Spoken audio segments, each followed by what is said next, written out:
नमस्कार दोस्तों, मैं स्वागत करता हूं आपका अपने YouTube चैनल निक स्टडी पर। आज जो हमारा टॉपिक होने वाला वो है टैरिफ के ऊपर एक तरह का कर है जिसको ट्रम्प टैरिफ भी कह रहे हैं। या इसने आजकल पूरे विश्व में अफरा तफरी मचाई हुई है।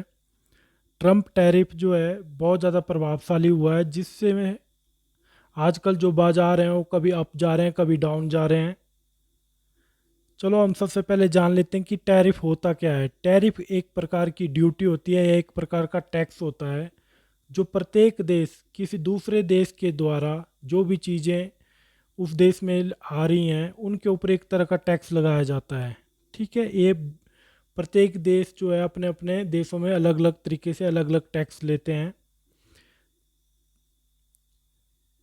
टैरिफ जो है वो गवर्नमेंट क्यों लगाती है? देखो, सबसे पहले टैरिफ लगाने का प्रमुख जो कारण है वो होते हैं कि जो रेवेन्यू है उसके अंदर वृद्धि हो जाए, और जो अपने डोमेस्टिक इंडस्ट्री है मतलब घरेलू इंडस्ट्री है उनको प्रोटेक्ट किया जाए, और जो कंज्यूमर है डोमेस्टिक यानी कि घरेलू कंज्यूमर है उनको प्रोटेक्ट किया जाए, और राष्ट्रीय हित नेशनल इंटरेस्ट उनको प्रोटेक्ट किया जाए, उनको प्रोटेक्ट किया जाए। ठीक है, मान लो टैरिफ, अब मान लो एक वस्तु है, ठीक है, कार ही मान लो, अगर हम उसको ब्रिटेन से भारत में इंपोर्ट करते हैं, ठीक है, तो एक प्रकार की हम यहाँ पे ड्यूटी लगाते हैं जिसको इंपोर्ट ड्यूटी कहते हैं। वो मान लो 10% होती है, 20% होती है, या 30%, जो भी देश जो है अपने अपने तरीके से डिसाइड करते हैं। ठीक है, अब मान लो जो कंपनी है उसकी वैल्यू ब्रिटेन में 100 रुपीज़ है, किसी कार की वैल्यू 100 रुपीज़ है, तो भारत में ने अगर उसके ऊपर टैक्स लगा दिया इंपोर्ट ड्यूटी के ऊपर 20 या 30%, तो उसमें भारत में आके उसकी कीमत हो जाएगी 120 या 130, 130 रुपये या 120 रुपये। ठीक है, अब आते हैं कि side effect of tariff. Tariff के साइड इफ़ेक्ट क्या हैं? देखो, अगर जो टैरिफ लगाया जाता है इसके कुछ साइड इफ़ेक्ट भी होते हैं। ये जो हमारी घरेलू इंडस्ट्री होती है डोमेस्टिक इंडस्ट्री, इनको लेस एफिशिएंट बनाते हैं। ठीक है, कि कमल कुशल, और कंपटीशन भी इसमें रिड्यूस होता है क्योंकि उनको एक तरह का बेनिफिट होता है कि जो चीज़ें वो बना रहे हैं, जैसे मान लो अमेरिका में एक पैरासीटामोल की गोली है, वो जो वहाँ पे जो कंपनी बना रही है उसको 1 रुपये में बना रही है, और वही पैरासीटामोल की गोली भारत से जा रही है अमेरिका में, तो वहाँ पे इंपोर्ट ड्यूटी के कारण उसकी कीमत होगी 1 रुपया 30 पैसे। ठीक है, तो जो लोकल लोग होंगे वो लोकल कंपनी की लेंगे क्योंकि उनको सस्ती पड़ेगी। ठीक है, तो जो डोमेस्टिक इंडस्ट्री होती है उनको पता है कि उनकी जो चीज़ें हैं वो 1 रुपये में बिक रही है।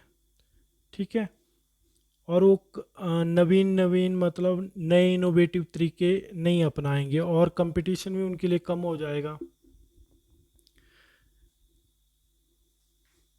जो और भी एक इसके साइड इफ़ेक्ट हैं टैरिफ के, इससे जो है कई देशों में जो है ट्रेड वॉर भी शुरू हो जाता है। जैसे मान लो आपने पहले भी सुना होगा कि यूएसए और चाइना के बीच में ट्रेड वॉर शुरू हो गया था। अभी हाल ही में अप्रैल मंथ में यूएसए ने चाइना के ऊपर 200 के करीब करीब टैरिफ लगा दिया था। तो चाइना ने भी उसके अपोजिट में उसके ऊपर 150% का टैरिफ लगा दिया था। तो इस तरह से कई देशों के बीच में ट्रेड वॉर भी शुरू हो जाती है। अब आते हैं कि ये जो टैरिफ होते हैं कितने टाइप के होते हैं, तो ये होते हैं 3 तरह के। पहला होता है MFN, most favoured nation tariff. दूसरा होता है प्रीफरेंशियल टैरिफ यानी कि जीरो रेट टैरिफ। थर्ड होता है हाई टैरिफ जिसको हम प्रोहिबिटिव टैरिफ भी कहते हैं। सबसे पहले समझते हैं कि MFN क्या है, मोस्ट फेवर्ड नेशन टैरिफ। देखो, MFN का नाम 2016 में भी आया था, 2019 में भी आया था। अगर आप न्यूज़ वगैरह देखते होंगे तो उसमें भी सुना होगा। पहले समझ लेते हैं कि MFN है क्या। ये एक इंटरनेशनल ट्रेड होता है। ये जो MFN जो है वर्ल्ड WTO के द्वारा लगाया जाता है। इसमें क्या होता है कि जो किसी देश के द्वारा किसी दूसरे देश को जो है एक प्रकार का दर्जा दिया जाता है जिसको कहते हैं MFN, मोस्ट फेवर्ड नेशन।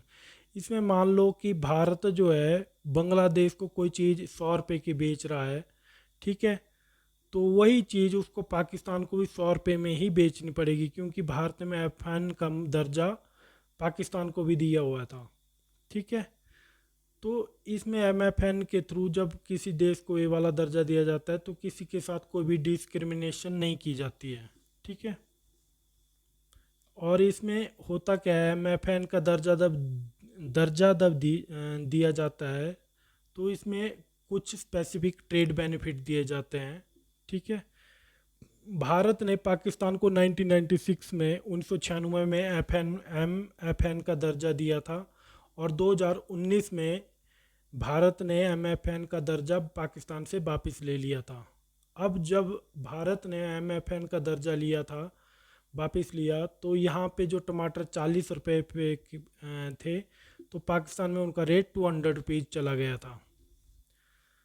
तो MFN होता क्या है, जैसे मान लो हमारे जितने भी जिनको हमने मोस्ट फेवर्ड नेशन का दर्जा दिया गया है, तो अगर हम कोई किसी चीज़ को किसी देश को कोई कार है, अगर हम उसको 1 लाख रुपए में बेच रहे हैं, तो जितने भी हमने जिन देशों को MFN का दर्जा दिया गया है उनको 1 लाख रुपए में ही देनी पड़ेगी, हम उससे ज़्यादा उनको रेट पे नहीं दे सकते। तो इसका मेनली चीज़ यही होती है कि किसी के साथ भी कोई भी भेदभाव ना हो, और ये WTO के द्वारा WTO के मेंबर को दिए जाते हैं, जिसको हम वर्ल्ड ट्रेड ऑर्गेनाइजेशन कहते हैं। फिर आता है pre parental tariff, zero rate. ठीक है, प्री पेरेंटियल टैरिफ जो होता है इसको जीरो रेट भी कहते हैं। इसमें कुछ वस्तुओं के ऊपर जो हम इंपोर्ट करते हैं, ठीक है, कुछ देशों से, और हम ये जो है एक तरह का ट्रेड एग्रीमेंट होते हैं विभिन्न कई देशों के बीच में, जिसमें इंपोर्ट ड्यूटी जो है उसको जीरो कर दिया जाता है, मिनिमाइज कर दिया जाता है, बहुत कम किया जाता है। ठीक है, देखो जो बस पूरे वर्ल्ड में सबसे बड़ा जो ट्रेड एग्रीमेंट है, ठीक है, वो आता है आपका RCEP, regional comprehensive economic partnership. ये जो है लगभग 15 देशों के बीच में हुई थी, जिसको world largest free trade agreement भी कहते हैं। इसमें आपका चाइना आता है, जापान आता है, साउथ कोरिया, ऑस्ट्रेलिया, न्यूजीलैंड, और इसके साथ 10 अन्य सदस्य आते हैं आसियान कंट्री के। आसियान का मतलब होता है association of south east Asian nation. जो RCEP है, इसमें रफली 30% विश्व की GDP आ जाती है, जो कि लगभग 2030 तक जो है 35% भी हो जाएगी। अब आते हैं आसियान क्या है। आसियान है association of south east Asian nation. इसकी स्थापना हुई थी 8 अगस्त 1967 में। इसका हेडक्वार्टर है जकार्ता, इंडोनेशिया में, और इसकी जो स्थापना हुई थी वो हुई थी बैंकॉक, थाईलैंड में। और इसके सदस्य कौन कौन है? Brunei, Cambodia, Indonesia, Laos, Malaysia, Myanmar, Philippines, Singapore, Thailand, Timor Leste और वियतनाम। तिमोर लेस्टे जो है इसका नया मेंबर अभी हाल ही में बना है। पहले इसमें 10 मेंबर होते थे, अब 11 मेंबर हो गए हैं आसियान कंट्री में। तो पूरे विश्व का सबसे बड़ी जो इकोनॉमिक पार्टनरशिप है, एग्रीमेंट हुआ है, वो है RCEP। और भी हैं एग्रीमेंट, जिसमें एक और आता है United state Mexico Canada agreement, USMCA। USMCA जो है north American free trade agreement का सक्सेसर है, मतलब उसका नया रूप है। इसको लॉन्च किया गया था 1994 में। ये 3 देशों के बीच में, USA, कनाडा और मैक्सिको में। जब ट्रम्प पहली बार राष्ट्रपति बने थे तो उन्होंने आर्गूमेंट किया था कि इसको नाफ्टा को चेंज कर दिया जाए, ठीक है। और USMCA जो है नया ट्रेड एग्रीमेंट अरेंजमेंट है इन 3 देशों के बीच में। USMCA में लगभग 17% ऑफ ग्लोबल GDP आती है। फिर आता है थर्ड नंबर पे comprehensive and progressive agreement for trans Pacific partnership, इसको कहते हैं CPTPP। ये लॉन्च हुआ था 2018 में। इसमें Japan, Malaysia, Vietnam, Australia, Singapore, Brunei, Darussalam, New Zealand, Canada, Mexico, Peru, Chile इसके सदस्य हैं। UK ने, यूनाइटेड किंगडम, जब वो ब्रिक्स से बाहर हुआ था 2020 में, तो उसने 2023 में इस ग्रुप को ज्वाइन कर लिया था। क्योंकि वो यूरोपियन यूनियन से बाहर हो गया था। इसमें जो है 15% की जो ग्लोबल जीडीपी है पूरे विश्व की वो इसमें आती है। ठीक है, इसको ट्रांस पैसिफिक पार्टनरशिप भी कहते हैं। यूएसए भी इसको ज्वाइन करना चाहता है और ये भी एक विश्व का सबसे बड़ा फ्री ट्रेड एरिया बनाते हैं। इसमें लगभग 40% ग्लोबल जीडीपी आ जाती है। जब बल्कि यूएसए ने इसको विड्रॉ भी कर दिया था जब ट्रम्प जो है राष्ट्रपति बने थे 2017 में। फिर आता है आपका यूरोपियन यूनियन। यूरोपियन जो है एक सिंगल मार्केट है जिसमें लगभग 27 देश आते हैं यूरोपियन यूनियन में। और इसमें आइसलैंड, लिएचेन, नॉर्वे और अदर जो भी 3 देश हैं ये भी इसमें सदस्य हैं। इसको लॉन्च किया गया था 1993 में। यूरोपियन यूनियन की जो पार्टनरशिप है इसमें 14% ग्लोबल ट्रेड है और इनकी जो कंबाइंड जीडीपी है वो लगभग 16 ट्रिलियन है।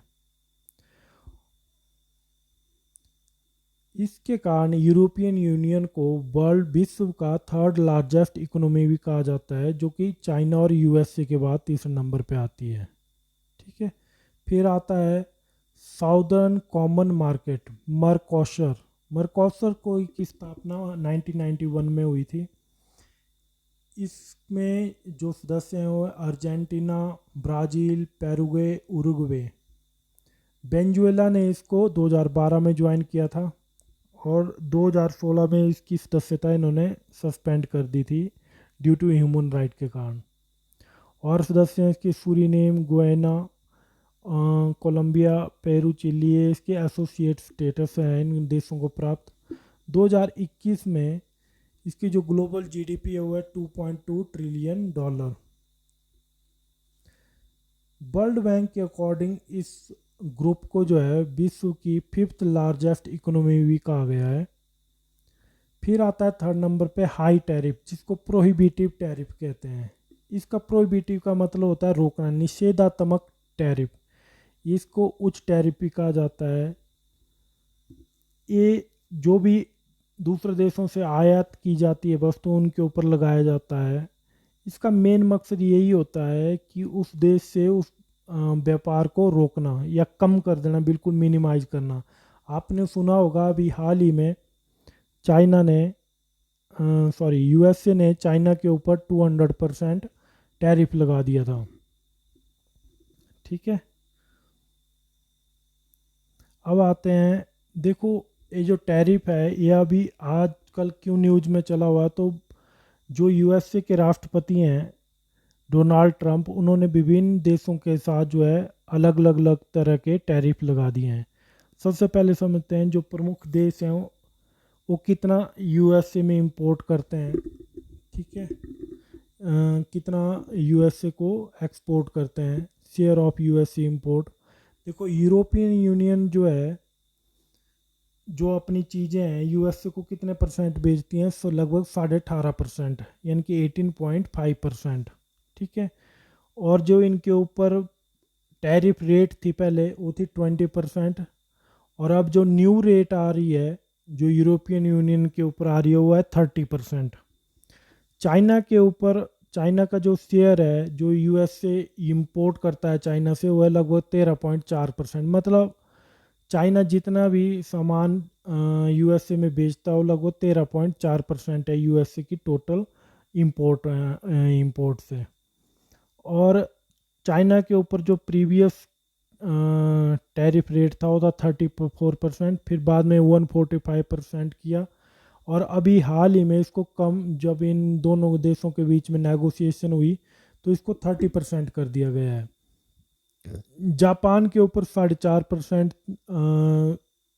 से यूएसए इंपोर्ट करता है, जापान से 4.5% टोटल शेयरिंग है इसकी। और इसके ऊपर जो टैक्स रेट है वो 24%। ठीक है, और वियतनाम जो एक्सपोर्ट करता है यूएसए को या यूएसए इंपोर्ट करता है वियतनाम से, तो वियतनाम का शेयर है 4.2%। और इसके ऊपर जो टैक्स लगा था वो है 46%। अब आते हैं इंडिया। इंडिया का जो यूएसए में इंपोर्ट करता है इंडिया से, या भारत जो एक्सपोर्ट करता है यूएसए को, वह लगभग 2.7%। तो भारत के ऊपर अप्रैल महीने से 26% टैरिफ लगा दिया गया है। मतलब मान लो कि भारत से कोई चीज़ 100 रुपये में बन के जा रही है, जिसकी कीमत भारत में 100 रुपये है, अगर वो चीज़ हम यूएसए में भेजते हैं तो वहाँ पे उसकी कीमत हो जाएगी 126 रुपये। अब वही चीज़ मान लो कि वहाँ पे जो उसकी यूएसए की घरेलू इंडस्ट्री है, वो अगर उसको बना रही है 100 रुपये में, तो लोग वहाँ पे किस चीज़ को खरीदेंगे? जो सस्ती होगी 100 रुपये। ठीक है। परंतु भारत की प्रतिस्पर्धा चाइना के साथ है, तो चाइना के ऊपर जो टैरिफ लगा हुआ है लगभग पहले 145% था, अब 30% है। मतलब मान लो कि चाइना का कोई भी चीज़ है, वहाँ पे जाके अगर ये चाइना में उसकी वैल्यू 100 रुपये है, तो वहाँ पे जाके 130 हो जाएगी। अभी ये भी बात चली हुई है कि भारत और यूएसए के बीच में जो नया टैरिफ रेट आ रहा है, पहले इसकी डेडलाइन 9 जुलाई थी, अब जो है 31 जुलाई तक एक्सटेंड कर दी गई है। सुनने में आया कि भारत और यूएसए में जो नेगोशिएशन हो रहा है, उसको लगभग ये तय हो रहा है कि 20% से कम जो है टैरिफ रेट भारत का रखा जाए। ठीक है। अभी हाल ही में यूएसए ने कई देशों के ऊपर टैरिफ लगाए हैं, जैसे अल्जीरिया के ऊपर 30%, ब्राज़ील के ऊपर 50%, बुर्नई के ऊपर 25%, इराक के ऊपर 30%, लीबिया के ऊपर 30%, मोल्डोवा के ऊपर 25%, फिलीपीन के ऊपर 20%, श्रीलंका के ऊपर 30%। और अदर भी कंट्रियाँ हैं, देखो तुनिशिया के ऊपर 25% है, जो थाईलैंड है उसके ऊपर 36। और भारत का जो नेबर कंट्री है इसमें म्यांमार है, म्यांमार के ऊपर 40% है। ठीक है। मलेशिया के ऊपर 25%, लाओस के ऊपर 40, कजाकिस्तान के ऊपर 25%, जापान के ऊपर 25%, इंडोनेशिया के ऊपर 32%, कंबोडिया के ऊपर 36 और बांग्लादेश के ऊपर 35%। इसका मतलब ये है कि जो टैरिफ लग रहा है 35%, 30%, इसका मतलब ये है कि अगर कोई भी चीज़ है उसकी वैल्यू उन देशों में अगर 100 रुपये है, तो जो चीज़ें हैं वो यहाँ से हम यूएसए में, जो देश है अपनी चीज़ें यूएसए में बेचने के लिए भेजते हैं, तो वहाँ पे उसकी कीमत हो जाएगी 130 रुपये। या अगर मान लो 30% उस देश के ऊपर टैरिफ रेट है, तो वहाँ पे जाके उसकी वैल्यू हो जाएगी 130। तो जो एक किस्म का जो यहाँ से निर्यात जाता था दूसरे देशों में और वहाँ से हमें डॉलर आता था, वो कम हो जाएगा, क्योंकि लोग जो हैं यूएसए के अपनी घरेलू इंडस्ट्री के ऊपर ज़्यादा ध्यान देंगे, वो वहाँ की घरेलू चीज़ें ज़्यादा वो खरीदेंगे, जिससे क्या होता है कि डॉलर की वैल्यू ज़्यादा बढ़ जाएगी और यूएसए की जो इकोनॉमी है वो ज़्यादा बढ़ जाती है।